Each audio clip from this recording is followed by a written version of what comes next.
demande, c'est 150 millions, 200 millions qui rentrent dans les caisses. C'est rien par rapport à tout ça. Où est-ce que vous trouvez l'argent pour financer tout ça?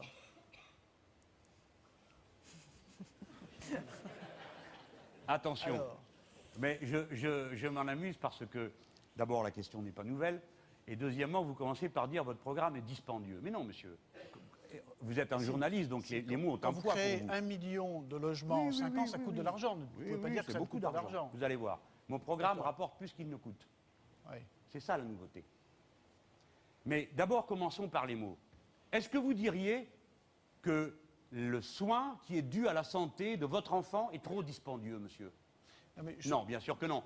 Est-ce que vous seriez là pour dire les gens n'ont qu'à travailler davantage, puisque vous aurez adhéré à l'axiome des crétins, qui est de dire, puisque nous vivrons plus longtemps, il faut travailler plus longtemps. Et ça n'a encore effleuré l'esprit de personne que si on vit plus longtemps, c'est précisément parce qu'on travaille moins longtemps. Et que partout où l'on fait travailler les gens plus longtemps, la durée de vie recule, monsieur.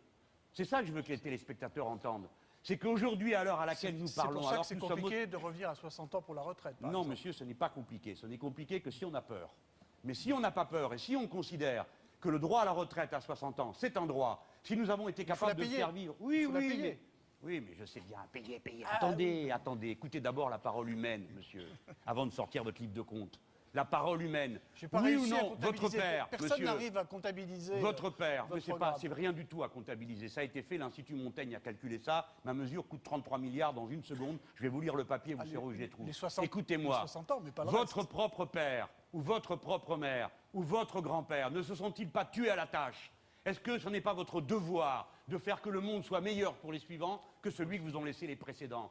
Comment oserez-vous regarder vos propres enfants et leur dire « Écoutez, nous, en 1980, on pouvait se payer la retraite à 60 ans. » Mais comment faites-vous pour assumer ce devoir? C'est la question que je vous pose. J'ai compris que tant que vous n'aurez pas un chiffre, au fond, vous savez, c'est comme la poule avec le gnos. Hein, on dit ça à la campagne. Si vous ne lui avez pas mis le gnos, elle ne pond pas. C'est comme ça, les poules, ça se passe pas comme ça. Alors, le journaliste économiste, tant que vous ne lui avez pas dit un chiffre, il n'est pas tranquille, on ne peut pas parler. Alors, pardon? Nous sommes des citadins, c'est quoi le gnos?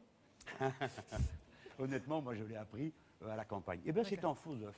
D'accord. On le met dans le poulailler et la poule, je ne sais pas ce que ça lui fait, mais enfin bon, après elle pond. Voilà. Donc vous, c'est pareil.